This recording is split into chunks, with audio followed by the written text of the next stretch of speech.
Hello everybody, welcome to my channel judiciary prefer.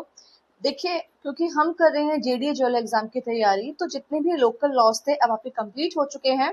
अब एक हमारा एक्ट बचा है, the right to fair compensation and transparency in land acquisition, rehabilitation and resettlement law. ठीक है, भूमि अर्जन, पुनर्वासन और पुनर्व्यवस्थापन में उचित प्रतिकर और पारदर्शिता का अधिकार का कानून। ठीक है, देखिए मैं अपने साथ बेयर एक्ट लेकर बैठ रही हूँ। आपसे रिक्वेस्ट है, आप भी अपने साथ बेयर एक्ट लेकर बैठिए। मेरा पढ़ाने का पैटर्न आप सबको पता है कि मैं सबसे पहले तो पीडीएफ को इंग्लिश और हिंदी लैंग्वेज में लिखती हूँ।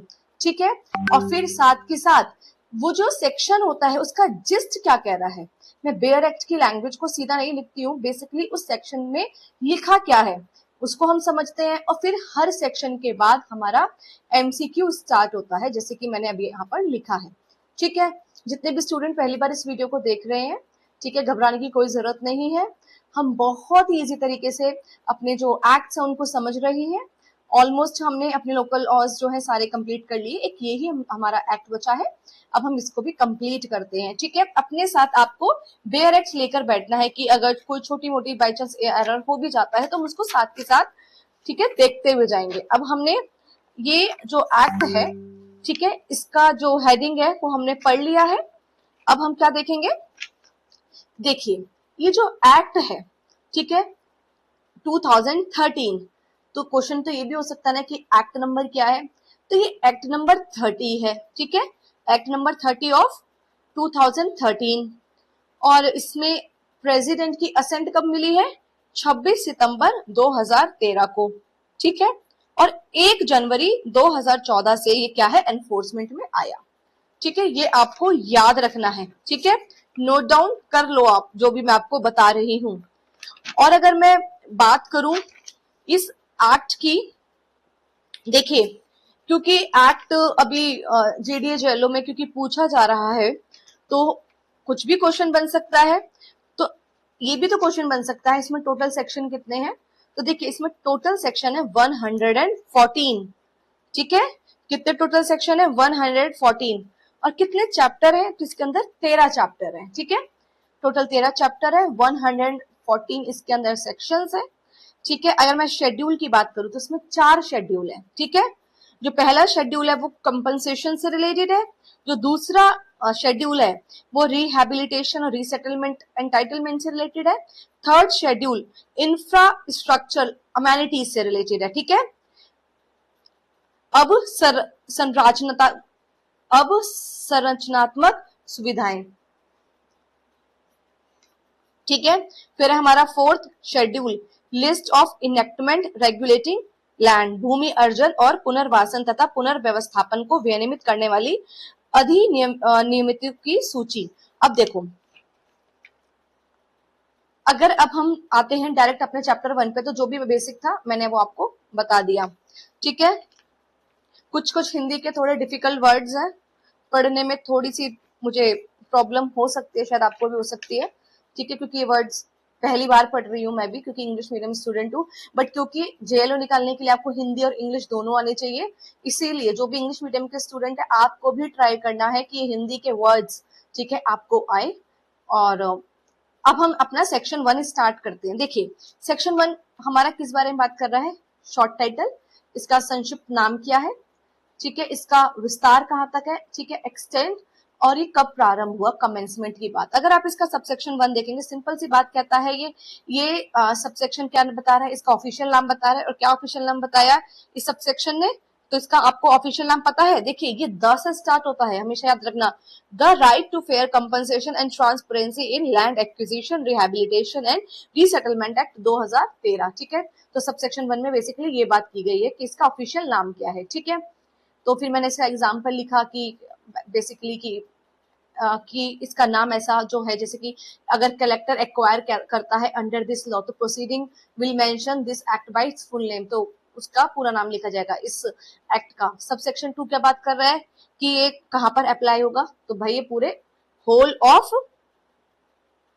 इंडिया पर अप्लाई होगा। ठीक है, ये होल ऑफ इंडिया पर अप्लाई होगा। सबसेक्शन 3 किस बारे में बात कर रहा है? ये सबसेक्शन 3 बात कर रहा है कि ये कब एनफोर्समेंट में आएगा। तो हमने अभी पढ़ा कि 1 जनवरी 2014 को एनफोर्समेंट में आया, लेकिन इसका एक प्रोविजो है। अब देखो क्वेश्चन यहाँ से बन सकता है, ठीक है। प्रोविजो सब स्टूडेंट छोड़ देंगे लेकिन हम पढ़ेंगे। प्रोविजो ये कह रहा है जो नोटिफिकेशन है जो सेक्शन 3 में सबसेक्शन 3 में बताई गई है कि जिस दिन भी सेंट्रल गवर्नमेंट नोटिफाई कर देगी उस दिन से ये एनफोर्समेंट में आ जाएगा। तो ये कहा गया इसके प्रोविजो में जो नोटिफिकेशन है must be issued within 3 months from the date on which the president give assent to the bill. इस प्रोविजो में ये बता दिया गया अगर जिस दिन राष्ट्रपति ने इस विधेयक को स्वीकृति दे दी तो स्वीकृति दिए जाने की तिथि से 3 महीने के अंदर अंदर अधिसूचना जारी करना आवश्यक है, ठीक है। 3 महीने के अंदर अंदर क्या करना है आपको, इसकी अधिसूचना जारी करनी है।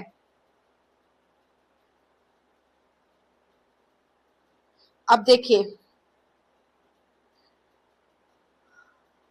ये सिर्फ एग्जाम्पल है कि अगर प्रेसिडेंट ने 1 जनवरी को असेंट दिया तो 1 अप्रैल तक हो जाने चाहिए, ये सिर्फ एग्जाम्पल है, ठीक है। लेकिन आपको पता है एनफोर्समेंट डेट क्या है? 1 जनवरी 2014, ठीक है।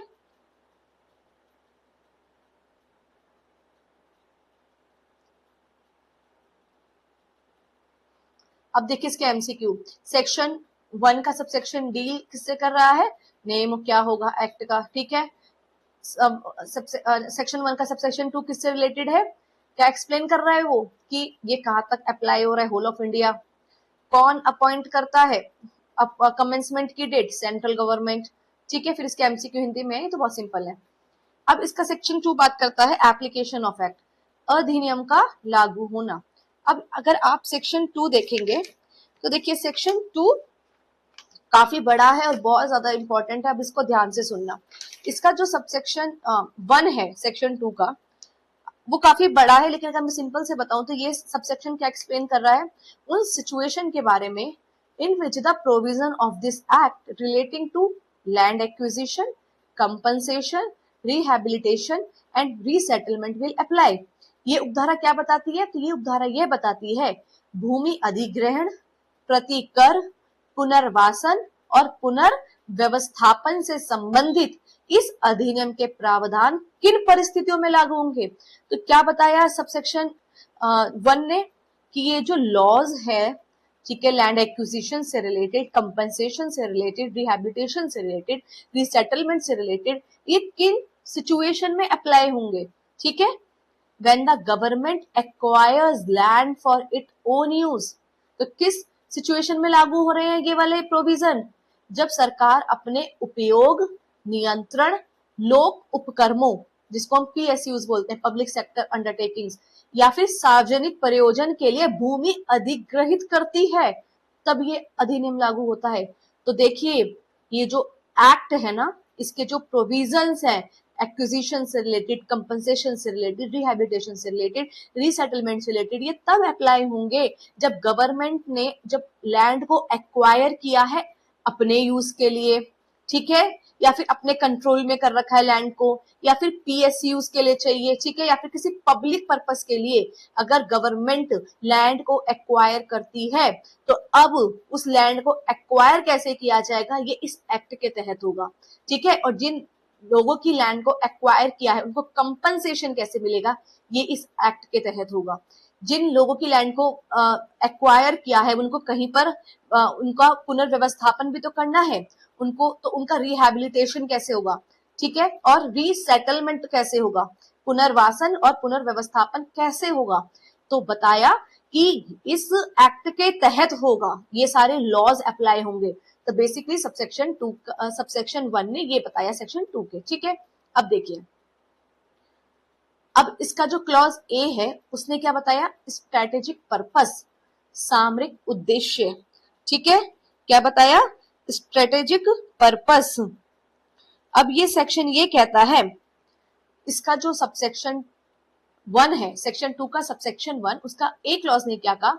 गवर्नमेंट में acquire land for defence and security related purpose. अब गवर्नमेंट लैंड को एक्वायर कर रही है तो किस वजह से कर रही है? तो सरकार रक्षा एवं सुरक्षा संबंधी उद्देश्य के लिए भूमि को अधिग्रहित कर सकती है, ठीक है।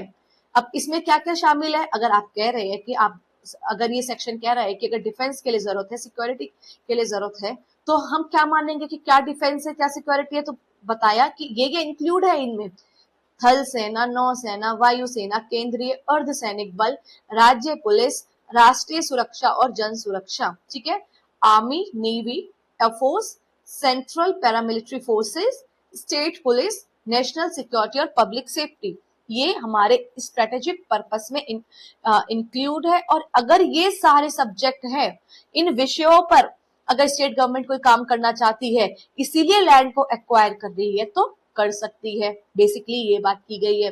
Example, land acquired for a military training centre falls under strategic purpose, सैन्य प्रशिक्षण केंद्र के लिए अधिग्रहित भूमि सामरिक उद्देश्य के अंतर्गत आएगी, ठीक है। अब देखिए क्लॉज बी क्या कहता है, इंफ्रास्ट्रक्चर प्रोजेक्ट्स, ठीक है। अब संरचना परियोजनाएं, अब ये सेक्शन जो है 2 का सबसेक्शन 1 उसका क्लॉज बी कहता है गवर्नमेंट लैंड को एक्वायर कर सकती है इंफ्रास्ट्रक्चर प्रोजेक्ट के लिए भी। अब इंफ्रास्ट्रक्चर प्रोजेक्ट्स क्या होते हैं, तो एग्रो प्रोसेसिंग, ये जो मैं बता रही हूँ ना, इनको याद रखना, ये सारे इंफ्रास्ट्रक्चर प्रोजेक्ट्स हैं। एमसीक्यूज में ऐसा होगा कि इन सारे इंफ्रास्ट्रक्चर प्रोजेक्ट्स में से कुछ 3 डाल देंगे और एक अलग डाल देंगे और आपको बताएंगे, पूछेंगे कि बताओ इनमें से infrastructure projects land acquisition act के तहत कौन सा नहीं है। तो जैसे एग्रो प्रोसेसिंग है, ठीक है, वेयर हाउसिंग है, cold storage, dairy projects, dairy products होगा एक्चुअली, ठीक है, कोल्ड स्टोरेज, मार्केटिंग इंफ्रास्ट्रक्चर, ठीक है, डेयरी प्रोजेक्ट्स, ठीक है, फिशरीज और meat processing, industrial corridors, mining activities. अगर आप देखेंगे तो ये ई तक है, ठीक है। तो मैंने आप एक साथ इसमें एक्चुअली क्या है हमारा इंफ्रास्ट्रक्चर प्रोजेक्ट किसको कहेंगे वो मैंने एक साथ लिख दिया।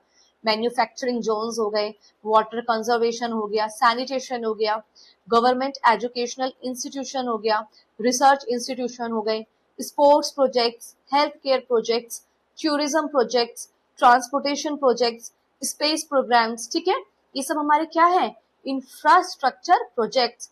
लेकिन क्या इंक्लूड नहीं होंगे इंफ्रास्ट्रक्चर प्रोजेक्ट्स में, प्राइवेट हॉस्पिटल्स, ठीक है। क्योंकि हमने अभी क्या कहा, अगर स्टेट गवर्नमेंट लैंड को एक्वायर करना चाहती है तो कर सकती है, लेकिन 2 चीजें हैं, या तो स्ट्रैटेजिक पर्पस या इंफ्रास्ट्रक्चर पर्पस। लेकिन अगर कोई प्राइवेट हॉस्पिटल बनाना है, उसके लिए अगर लैंड को एक्वायर कर रहे हैं तो हम उसको इंफ्रास्ट्रक्चर प्रोजेक्ट नहीं मानेंगे। या फिर कोई प्राइवेट एजुकेशनल इंस्टीट्यूशन खोलना है, उसको हम इंफ्रास्ट्रक्चर प्रोजेक्ट नहीं मानेंगे। या फिर कोई प्राइवेट होटल खोलना है, ठीक है, तो इसमें वो शामिल नहीं होगा, ठीक है। जैसे कि कृषि प्रसंस्करण, गोदाम, कोल्ड स्टोरेज, डेयरी परियोजनाएं, मत्स्य पालन, मांस प्रसंस्करण, औद्योगिक गलियारे, खनन गतिविधियां, विनिर्माण क्षेत्र, जल संरक्षण, स्वच्छता, सरकारी शिक्षण संस्थान, अनुसंधान संस्थान, खेल परियोजनाएं, स्वास्थ्य परियोजनाएं, पर्यटन परियोजनाएं, परिवहन परियोजनाएं और अंतरिक्ष कार्यक्रम, ये सब क्या है, ये सब है अब संरचना परियोजनाएं। लेकिन इसमें क्या शामिल नहीं है, निजी अस्पताल, निजी शैक्षणिक संस्थान, निजी होटल, ठीक है, समझ आ रहा है। जब अगर आप इसको डायरेक्ट बेयर एक्ट से पढ़ेंगे ना तो ये आपको थोड़ा सा डिफिकल्ट लगेगा, इसीलिए एक सिंप्लीफाइड तरीके से कैसे समझाया जाए, इसलिए मैंने नोट्स को ऐसे ही बनाया है, ठीक है। और हमें अल्टीमेटली इस एक्ट को समझना ही तो है ना, क्वेश्चन आएगा तो हमें समझ आना चाहिए ना कि क्वेश्चन में क्या पूछा। जब हमें ऑलरेडी इतनी अच्छी अंडरस्टैंडिंग हो जाएगी तो फिर हम क्वेश्चन को अच्छे तरीके से अटेम्प्ट भी कर पाएंगे। देखिए क्वेश्चन को समझना इंपॉर्टेंट होता है एग्जाम में, क्योंकि हमें तो सारे एमसीक्यूज में जो ऑप्शंस होते हैं हमें तो सारे ठीक लगते हैं। तो जब हम उस क्वेश्चन को समझ जाएंगे फिर हम उसमें अपना आंसर अच्छे से ढूंढ पाएंगे। इसीलिए मैं इस पैटर्न से आपको पढ़ा रही हूँ। एग्जाम्पल देखिए, अगर लैंड को एक्वायर किया गया है नेशनल हाईवे प्रोजेक्ट के लिए, ठीक है, तो ये इंफ्रास्ट्रक्चर प्रोजेक्ट के अंतर्गत आएगा, ठीक है। राष्ट्रीय राजमार्ग निर्माण हेतु अधिग्रहित भूमि जो है अब संरचना परियोजना के अंतर्गत आएगी। अब है इसका क्लॉज सी जो बात कर रहा है अब प्रोजेक्ट अफेक्टेड फैमिलीज के बारे में, ठीक है, परियोजना प्रभावित परिवार। अभी क्लॉज सी ये कहता है लैंड में be acquired for projects intended to benefit families affected by project, ठीक है। ये सेक्शन क्या कह रहा है, ये सेक्शन कह रहा है कि अब भूमि ऐसी परियोजनाओं के लिए अधिकृत की जा सकती है जिनका उद्देश्य परियोजना प्रभावित परिवारों का कल्याण हो। अब यहाँ पे जो लैंड एक्वायर की जा रही है, ठीक है, वो अब यहाँ पर लैंड इसलिए एक्वायर की जा रही है कि जो फैमिली अफेक्टेड हुई थी इंफ्रास्ट्रक्चर प्रोजेक्ट से, ठीक है, अब तो वो बेघर हो गई ना, मतलब आपने उनकी लैंड ले ली, अब उनको कहीं पर बसाना भी ये तो है। अब जहां पर आप उनको बसा रहे, अब उसके लिए जो लैंड एक्वायर की जा रही है अफेक्टेड फैमिलीज के लिए, उन प्रोजेक्ट के बारे में ये सेक्शन, ये क्लॉज सी बात कर रहा है। भूमि ऐसी परियोजना के लिए अधिकृत की जा सकती है जिनका उद्देश्य परियोजना प्रभावित परिवारों का कल्याण हो, ठीक है, जो फैमिली अफेक्ट हुई थी प्रोजेक्ट की वजह से, उनको अब हमें बेनिफिट देना है, इसलिए अब हमने एक प्रोजेक्ट निकाला है, उसके तहत हम इनको क्या करेंगे, अब हम लैंड को एक्वायर कर रहे हैं। क्लॉज डी क्या बात कर रहा है, हाउसिंग प्रोजेक्ट्स, ठीक है, क्लॉज डी क्या कह रहा है, हाउसिंग प्रोजेक्ट्स। अब देखिए आवासीय परियोजनाएं, land can be acquired for housing scheme meant for specific income groups. अब विशिष्ट आय वर्गों के लिए भी आवासीय योजनाएं हेतु भूमि अधिकृत की जा सकती है, ठीक है। तो अब यहाँ पर हम लैंड को क्यों एक्वायर कर रहे हैं, हाउसिंग स्कीम्स के लिए, ठीक है। फिर है क्लॉज ई प्लान्ड डेवलपमेंट, नियोजित विकास। ये सेक्शन क्या कहता है, अब यहाँ पर हम लैंड को क्यों एक्वायर कर रहे हैं, विलेज के डेवलपमेंट के लिए, अर्बन डेवलपमेंट के लिए, रेजिडेंशियल फैसिलिटीज, ठीक है, वीकर सेक्शन को प्रोवाइड करनी है। अगर हमारा ये पर्पस है, डेवलपमेंट करना पर्पस है, तो भी लैंड को एक्वायर किया जा सकता है, ठीक है। ग्राम विकास, शहरी विकास तथा कमजोर वर्गों के लिए आवासीय सुविधाएं उपलब्ध कराने के लिए भी भूमि को अधिग्रहित किया जा सकता है। क्लॉज एफ क्या बात करता है, रेजिडेंशियल पर्पस, आवासीय प्रयोजना। अब देखिए ये सेक्शन क्या कहता है, ये सेक्शन कहता है कि आप लैंड को एक्वायर कर सकते हैं। क्यों एक्वायर कर रहे हैं, क्योंकि आपको घर प्रोवाइड कराना है। किसको घर प्रोवाइड करा रहे हैं आप, ठीक है, पुअर पर्सन को, जो लैंडलेस पर्सन है उनको, जो नेचुरल डिजास्टर विक्टिम्स हैं उनको, और person displaced due to government scheme, और उन लोगों को आप घर प्रोवाइड करा रहे हैं जो गवर्नमेंट की स्कीम की वजह से, ठीक है, क्या हो गए थे, डिस्प्लेस्ड हो गए थे। तो निम्न व्यक्तियों को आवास उपलब्ध कराने हेतु भूमि अधिग्रहित की जा सकती है। अब इसके एमसीक्यू करते हैं। देखिए सेक्शन 2 बहुत बड़ा था, ठीक है, सेक्शन 2 का जो सबसेक्शन 1 ही अभी हमने कवर किया है, ठीक है। अगर आप इसको डायरेक्ट पढ़ते तो शायद समझ नहीं आता, लेकिन हमने एक सिंपल तरीके से समझ लिया है। अब इसके एमसीक्यू सॉल्व करना बहुत ज्यादा इजी हो जाएगा आप लोगों के लिए। अब देखिए, विच of the following is a strategic purpose, क्या स्ट्रेटेजिक पर्पस है, डिफेंस ऑफ इंडिया, ठीक है, शॉपिंग मॉल नहीं है, सिनेमा हॉल नहीं है, प्राइवेट होटल नहीं है, स्ट्रेटेजिक पर्पस क्या है, डिफेंस ऑफ इंडिया। कौन सा सामरिक उद्देश्य है, भारत की रक्षा। Which of the following is excluded from infrastructure projects, बताइए इनमें से किसे अवसंरचना परियोजनाओं से बाहर रखा गया है। देखिए इंडस्ट्रियल कॉरिडोर्स है, माइनिंग प्रोजेक्ट्स है, प्राइवेट होटल्स है, और ट्रांसपोर्टेशन प्रोजेक्ट है। मैंने आपको बताया प्राइवेट होटल्स से, प्राइवेट एजुकेशनल इंस्टीट्यूशंस से, और प्राइवेट हॉस्पिटल्स से, इन सबको क्या है, इंफ्रास्ट्रक्चर प्रोजेक्ट से बाहर रखा गया है। अब संरचना परियोजना से निजी होटल को बाहर रखा गया है। जो क्लॉज ई था सेक्शन 2 के सबसेक्शन 1 का, वो किससे रिलेटेड है, ई, ठीक है, ई हमारा रिलेटेड है प्लान्ड डेवलपमेंट से, ठीक है, डिफेंस से रिलेटेड नहीं है। डिफेंस को तो हमने क्लॉज ए में ऑलरेडी पढ़ लिया था स्ट्रेटेजिक पर्पस में, ठीक है, पढ़ा था ना, क्लॉज ए में तो पढ़ा था हमने स्ट्रेटेजिक पर्पस के लिए, ठीक है, सामरिक प्रयोजनों के लिए हमने ये ही पढ़ा था, ठीक है। अब देखिए उसके बाद क्या है, उसके बाद है हमारा कि ये धारा 2 का सबसेक्शन 1 का खंड ना किससे संबंधित है, नियोजित विकास से, ठीक है। अब देखिए सेक्शन 2 का सबसेक्शन 2 किस बारे में बात कर रहा है। देखो मैं आपको एक बात बताना चाहती हूँ, जैसे मैंने सारे नोट्स को ऐसे साइड में लिखा है ना, अगर आप देख पा रहे हैं तो आपको भी ऐसे ही लिखना है, ठीक है, आपको भी क्या करना है, ऐसे ही लिखना है, ताकि आपको बेटर अंडरस्टैंडिंग रहे, ठीक है। देखिए साइड में अगर ऐसे लिखेंगे तो आप अच्छे से कर पाएंगे। मैं बार बार आपको इसलिए बता रही हूँ ताकि जब आप रैपिड रिवीजन करेंगे तो आपको एक अच्छी क्लैरिटी रहेगी। अब देखिए सबसेक्शन 2 किस बारे में बात कर रहा है, सेक्शन 2 का ये कहता है application of act to triple P project. Triple P project कौन से होते हैं? पब्लिक प्राइवेट पार्टनरशिप प्रोजेक्ट्स, ठीक है, एंड प्राइवेट कंपनीज। अभी इस एक्ट को हम कहां पर अप्लाई कर रहे हैं? प्राइवेट कंपनीज पर भी ये एक्ट अप्लाई हो सकता है और उन प्रोजेक्ट पर भी हो सकता है जो पब्लिक और प्राइवेट की पार्टनरशिप से जो प्रोजेक्ट बनते हैं, ठीक है, पब्लिक और प्राइवेट की पार्टनरशिप से जो प्रोजेक्ट बनते हैं उसको ट्रिपल पी प्रोजेक्ट बोलते हैं, उन पर भी एक्ट अप्लाई होता है, ठीक है। ट्रिपल पी परियोजनाओं एवं निजी कंपनियों पर अधिनियम का लागू होना। अब सेक्शन 2 का सबसेक्शन 2 क्या कहता है? ये कहता है this subsection says that the provision of land acquisition, consent, compensation, rehabilitation and resettlement will also apply when the government acquires land for triple P projects or for private companies for a public purpose। ठीक है, ये बहुत important section है, इसको याद रखना। ये उपधारा क्या बता रही है? भूमि अधिग्रहण, सहमति, प्रतिकर, पुनर्वासन एवं पुनर्व्यवस्थापन से संबंधित प्रावधान तब भी लागू होंगे जब सरकार ट्रिपल पी परियोजनाओं या सार्वजनिक प्रयोजन के लिए निजी कंपनियों हेतु भूमि अधिग्रहित करती है। अब यहाँ पर जो गवर्नमेंट है वो लैंड को एक्वायर कर रही है, किसके लिए? प्राइवेट कंपनीज के लिए, ट्रिपल पी प्रोजेक्ट्स के लिए, लेकिन इनका पर्पस क्या है? पब्लिक पर्पस है। बेशक से प्राइवेट कंपनीज के लिए स्टेट गवर्नमेंट, क्योंकि अभी हमने ऊपर क्या पढ़ा था, गवर्नमेंट लैंड एक्वायर कर रही थी, ठीक है। तो जब आपने इसका सबसेक्शन 2 पढ़ा था तो हमने देखा था ना कि ये एक्ट वहां पर अप्लाई होगा जहां पे गवर्नमेंट एक्वायर कर रही है लैंड अपने यूज के लिए, ठीक है, पब्लिक सेक्टर अंडरटेकिंग्स के लिए, पब्लिक पर्पस के लिए। वहां पे प्राइवेट कंपनीज की बात नहीं हुई थी, लेकिन सबसेक्शन 2 में प्राइवेट कंपनीज की भी बात हुई है और पब्लिक और प्राइवेट पार्टनरशिप के जो प्रोजेक्ट्स हैं उसकी भी बात हुई है। अगर ये भी हमारे प्रोजेक्ट्स है तो भी गवर्नमेंट लैंड एक्वायर कर सकती है, लेकिन पर्पस पब्लिक पर्पस होना चाहिए, ठीक है, ये इंपॉर्टेंट है।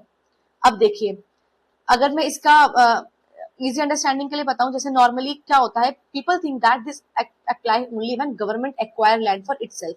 लोगों को ऐसा क्या लगता है कि ये अधिनियम केवल सरकार के लिए, अगर आप सरकार के लिए जब भूमि अधिग्रहण पर ही ये लागू होता है, जब सरकार के लिए भूमि अधिग्रहित की जाती है तब ये एक्ट अप्लाई होता है। लेकिन इस सेक्शन ने क्लैरिफाई कर दिया this act will also apply when land is acquired for triple P project और private companies if the project is public purpose, ठीक है। लेकिन इस उपधारा ने क्या स्पष्ट कर दिया, यदि सार्वजनिक प्रयोजन हो तो ट्रिपल पी परियोजनाएं और निजी कंपनियों के लिए भूमि अधिग्रहण पर भी ये अधिनियम लागू होगा। बहुत इंपॉर्टेंट पॉइंट है, ठीक है। तो अब इसका क्लॉज ए क्या है, इसमें देखिए पब्लिक प्राइवेट पार्टनरशिप प्रोजेक्ट, सार्वजनिक निजी भागीदारी परियोजनाएं, इसका क्लॉज ए कहता है this act apply when land is acquired for public private partnership project provided that ownership of the land remains with the government। ये लाइन बहुत इंपॉर्टेंट है। ये अधिनियम तब भी लागू होगा जब भूमि किसी ट्रिपल पी परियोजनाओं के लिए अधिकृत की जा रही है, ठीक है, लेकिन जो भूमि का स्वामित्व है वो सरकार के पास ही बना रहे, ठीक है। गवर्नमेंट लैंड को तभी एक्वायर करेगी ट्रिपल पी प्रोजेक्ट के लिए जब ओनरशिप तो गवर्नमेंट के पास ही रहेगी, ठीक है। तो इन पीपीपी प्रोजेक्ट क्या हो रहा है, गवर्नमेंट एंड प्राइवेट एंटिटीज एक साथ काम कर रही है। Even if a private party involve है, land must continue belong to government, ठीक है, भूमि का स्वामित्व तो सरकार के पास ही रहना चाहिए। एग्जाम्पल, अगर गवर्नमेंट ने एक्वायर करी है land for a metro rail project, ठीक है, being developed through triple P mode, this act will apply, ठीक है। क्यों? क्योंकि गवर्नमेंट ने लैंड को एक्वायर किया है, ठीक है, किस लिए किया है, मेट्रो रेल प्रोजेक्ट के लिए किया है, और एक क्यों, ये किसके थ्रू डेवलप्ड हो रहा है, ये जो इन दोनों के बीच में बेसिकली एग्रीमेंट हो रहा है, ये किसके थ्रू हो रहा है, ट्रिपल मी जो प्रोजेक्ट है उसके थ्रू हो रहा है।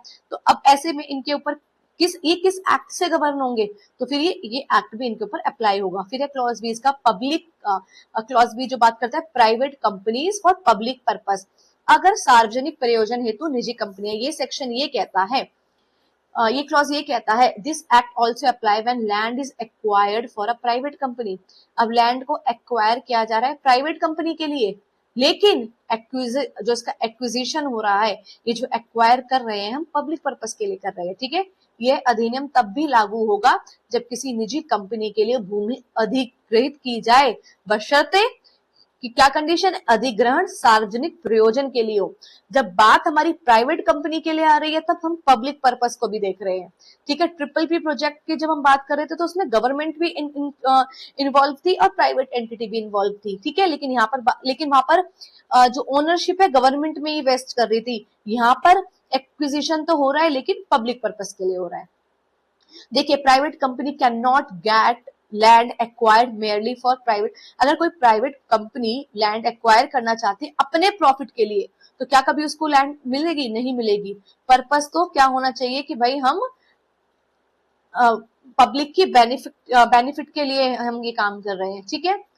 अब देखिए, प्राइवेट कंपनी ने सेटअप किया एक पब्लिक यूटिलिटी प्रोजेक्ट, ठीक है। तो अब अगर पब्लिक यूटिलिटी प्रोजेक्ट है तो अब उनके लिए क्या है, उसको वो लैंड एक्वायर कर सकते हैं इस प्रोविजन के तहत। अब इसका प्रोविजो कुछ कहता है। अभी तक हमने क्या पढ़ा? सिर्फ एक जनरल रूल पढ़ रहे हैं, ऐसी ऐसी बातें लिखी है। अब ये बहुत इंपॉर्टेंट है, जो इसका फर्स्ट प्रोविजो है, ठीक है। सबसेक्शन 2 के अंदर जब हमने क्लॉज ए पढ़ा, क्लॉज बी पढ़ा, अब इसके प्रोविजो पे आ जाओ। इसका प्रोविजो क्या कहता है? देखिए, इसका पहला प्रोविजन ये कह रहा है, before acquiring land for private companies और triple P project, consent of affected family must be obtain. जब गवर्नमेंट अपने लिए लैंड एक्वायर कर रही थी तब तो कंसेंट की बात कर नहीं रही थी, अफेक्टेड फैमिली से कंसेंट लेनी है नहीं लेनी। क्या हमने पढ़ा सबसेक्शन 1 में कि कंसेंट जो है अफेक्टेड फैमिली की जरूरी है? जब हमने स्ट्रैटेजिक पर्पस की बात की थी या फिर इंफ्रास्ट्रक्चर प्रोजेक्ट की बात की थी, वहां पे कंसेंट जैसा कोई वर्ड नहीं था।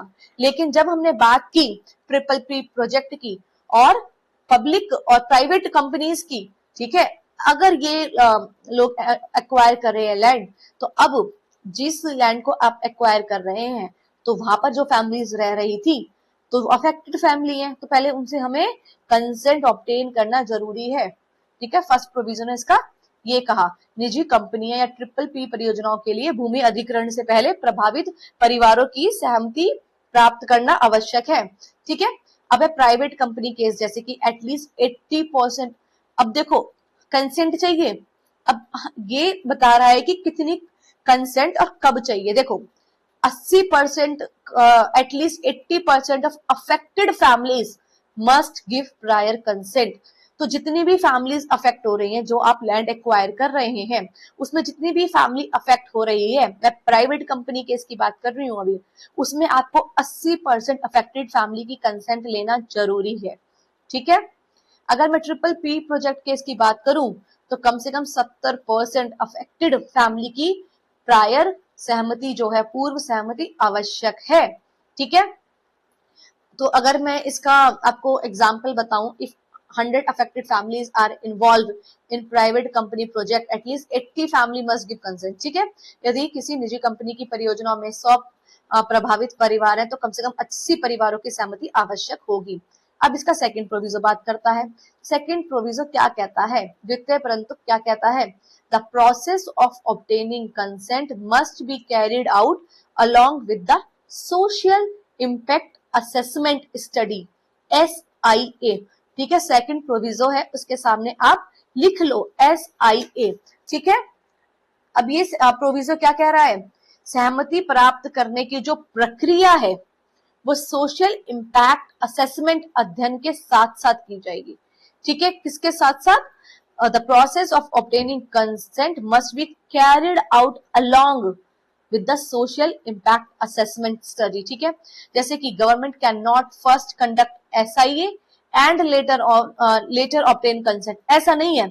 जब SIA हो रहा है साथ के साथ कंसेंट भी आप क्या कर लो? ऑब्टेन कर लो। Both process must run together. MCQ यहाँ से बन सकता है कि जब कंसेंट आप ले रहे हैं अफेक्टेड फैमिली की, तो वो SIA से पहले होनी चाहिए, SIA कंडक्ट करने के बाद होनी चाहिए, या फिर साथ साथ होनी चाहिए। तो सरकार पहले SIA और बाद में सहमति प्राप्त नहीं कर सकती, दोनों प्रक्रियाएं साथ साथ चलेंगी, ठीक है। Example, during the SI survey official will also collect the consent of affected family. जब SIA सर्वेक्षण हो रहा है उसी के दौरान जो प्रभावित परिवार हैं उनकी सहमति भी प्राप्त की जाएगी, ठीक है। इसका थर्ड प्रोविजो क्या कहता है? No land can be acquired in scheduled areas if such acquisition violates any existing law, final court order or judgment relating to land transfer in those areas. देखिए ये बहुत इंपॉर्टेंट प्रोविजो है। ये क्या कह रहा है, अनुसूचित क्षेत्रों में ऐसा कोई भी भूमि अधिग्रहण नहीं किया जा सकता जो वहां लागू किसी कानून, अंतिम न्यायिक आदेश या निर्णय का उल्लंघन करता हो। ठीक है, अगर आप शेड्यूल एरिया में कोई लैंड एक्वायर कर रहे हैं और उस लैंड को जब आप एक्वायर कर रहे हैं तो उस समय जो उस शेड्यूल एरिया में लॉ एग्जिस्ट कर रहा है आप उसका उल्लंघन कर रहे हैं, या फिर वहां पर कोई कोर्ट का ऑर्डर आ रखा है फाइनल, उसका भी उल्लंघन हो रहा है जब आप उस लैंड को एक्वायर कर रहे हैं शेड्यूल एरिया में, तो फिर आप ऐसे क्या भूमि को अधिग्रहण नहीं कर सकते। ठीक है, अगर हाँ आप कोई भी लॉ जो है एग्जिस्टिंग लॉज को वायलेट नहीं कर रहे हैं, कोई फाइनल कोर्ट का ऑर्डर है या जजमेंट है उसको आप वायलेट नहीं कर रहे हैं, तब आप शेड्यूल एरिया में जो है लैंड को एक्वायर कर सकते हैं, अदरवाइज नहीं कर सकते हैं। ठीक है, तो schedule area receive special legal protection, अनुसूचित क्षेत्रों को विशेष कानूनी संरक्षण प्राप्त है। Government must respect those protection before acquiring land. ठीक है, भूमि अधिग्रहण करते समय सरकार को उन संरक्षणों का पालन करना होगा। एग्जाम्पल देखिए, if a tribal land transfer is prohibited by law, ठीक है, acquisition can not be used to bypass that restriction.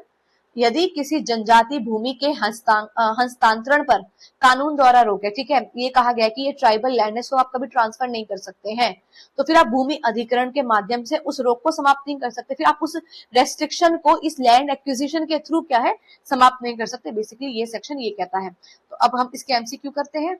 देखिए सेक्शन 2 का सबसेक्शन 2 अप्लाई होता है किस एक्विजिशन पर अप्लाई हो रहा है, जब एक्विजिशन आप एक्वायर कर रहे हैं लैंड ट्रिपल पी प्रोजेक्ट के लिए और प्राइवेट कंपनीज के लिए फॉर पब्लिक पर्पस। ठीक है, किस प्रकार के अधिग्रहण पर लागू होता है, ट्रिपल पी परियोजनाएं एवं सार्वजनिक प्रयोजन हेतु निजी कंपनियों पर। अच्छा ये बताइए कितनी मिनिमम कंसेंट चाहिए। ठीक है, जब आप प्राइवेट कंपनी जब एक्विजिशन आप कर रहे हैं लैंड का प्राइवेट कंपनी के लिए तो 80%, ठीक है, निजी कंपनी हेतु भूमि अधिग्रहण के लिए न्यूनतम 80% सहमति आवश्यक है। और what is the minimum consent required for a triple P project, जो ट्रिपल पी परियोजनाएं हैं उनके लिए न्यूनतम कितनी सहमति आवश्यक है, 70%। ठीक है, कंसेंट मस्ट बी ऑब्टेन, आपको जो सहमति है किसके साथ प्राप्त की जाएगी, तो सोशल इंपैक्ट असेसमेंट के साथ, सामाजिक प्रभाव आकलन के साथ। ठीक है, अब है इसका सबसेक्शन 3 रिहैबिलिटेशन एंड रीसेटलमेंट, पुनर्वासन एवं पुनर्व्यवस्थापन। सबसेक्शन 3 ये कहता है कि when the provision relating to rehabilitation and resettlement will apply in cases involving private companies। ठीक है, ये उपधारा बताती है कि निजी कंपनियों से जुड़े मामलों में पुनर्वासन एवं पुनर्व्यवस्थापन के प्रावधान कब लागू होंगे। ठीक है, जो रिहैबिलिटेशन है और रीसेटलमेंट है ये कब ये जो अप्लाई होगा तो प्राइवेट कंपनीज के केसेस में कब अप्लाई होगा। देखिए even when land is purchased directly by a private company। ठीक है, अब यहाँ पर जो लैंड है वो कौन परचेज कर रही है, प्राइवेट कंपनी डायरेक्टली परचेज कर रही है, instead of being acquired by the government. Affected people may still get rehabilitation and resettlement benefit under certain condition. ये क्या कह रहा है, यदि भूमि सरकार द्वारा अधिग्रहित ना होकर सीधी निजी कंपनी द्वारा खरीदी गई है, ठीक है, अब भूमि जो है सरकार ने आपसे नहीं ली है, सीधा निजी कंपनी ने आपसे खरीद ली है, तब भी कुछ परिस्थितियों में आप जो प्रभावित व्यक्ति हैं उनको रिहैबिलिटेशन और रीसेटलमेंट के लाभ मिल सकते हैं।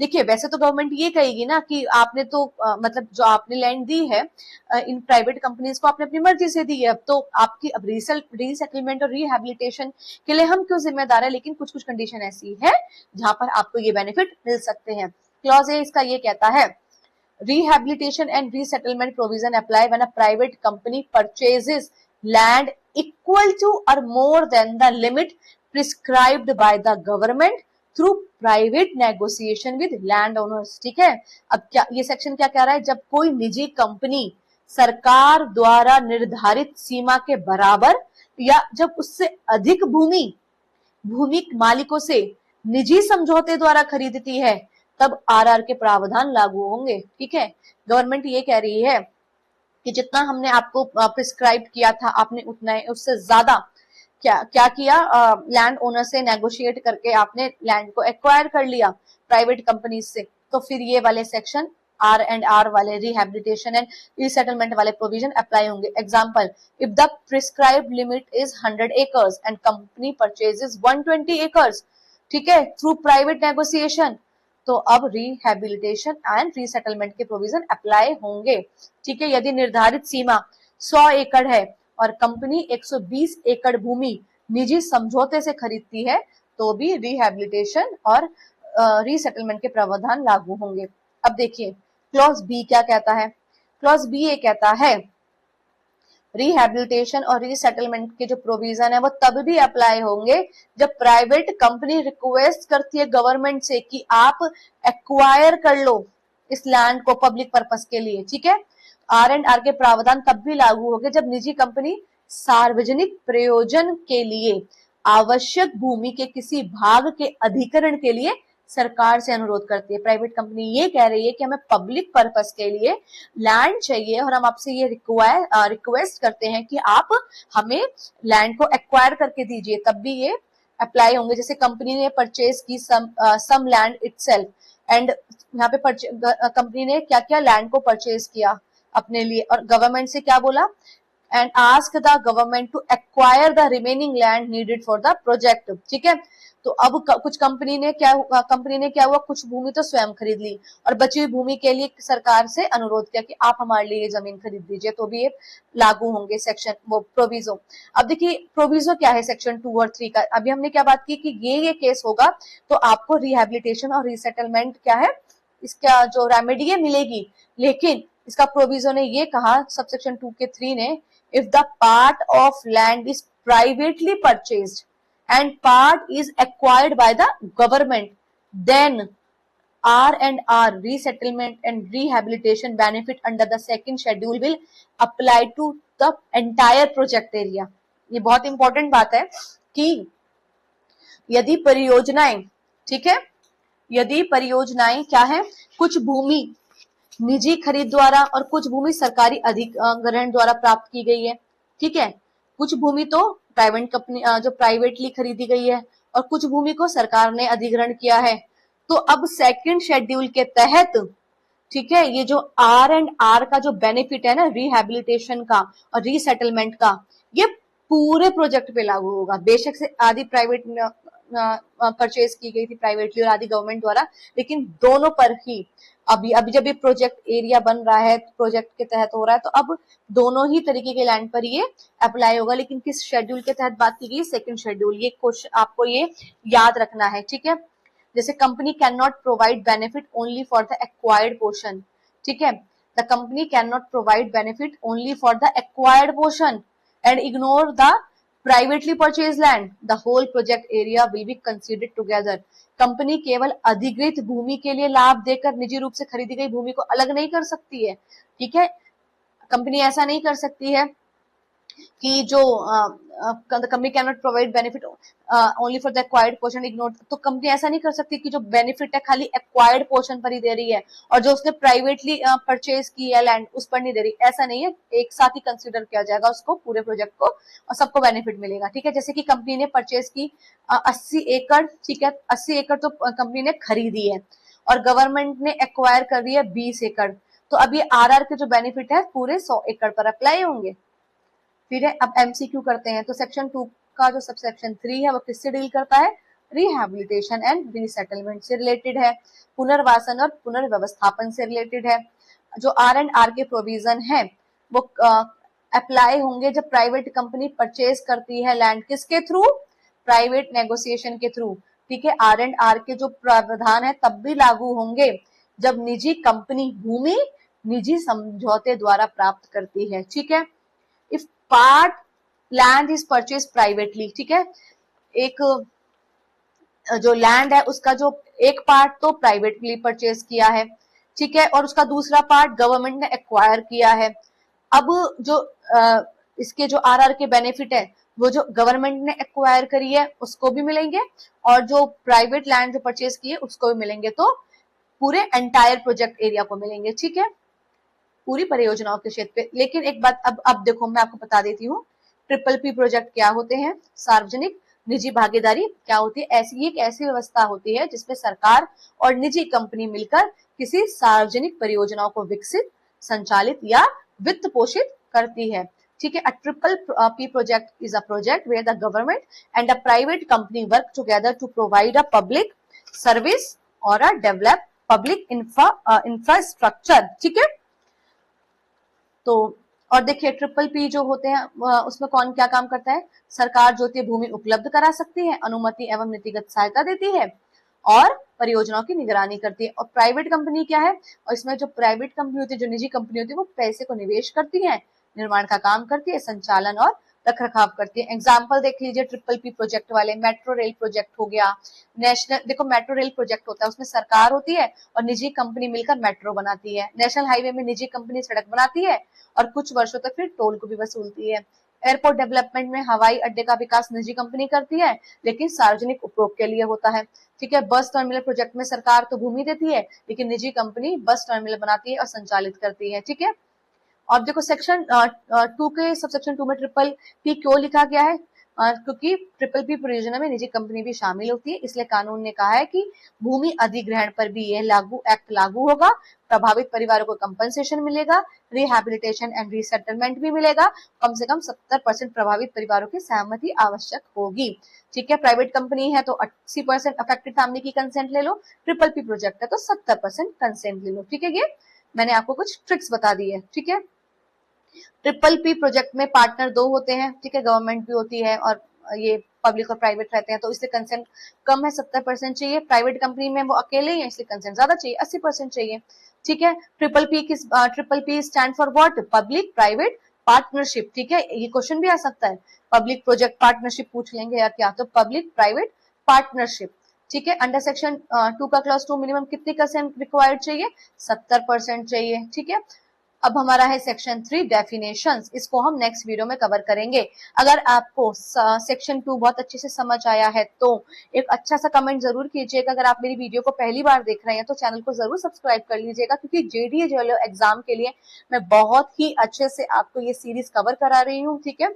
और अगर आपको लग रहा है कि ये लेक्चर बहुत ही ज्यादा यूजफुल है तो अपने फ्रेंड्स के साथ भी इसको शेयर कीजिए। और मैं आपसे रिक्वेस्ट कर रही हूँ कि अगर आपको, ठीक है, पढ़ाने का भी जो तरीका है आपको सच में अच्छा लग रहा है तो एक कमेंट जरूर करना और वीडियो को शेयर भी जरूर करना। That's all for today, bye bye, take care.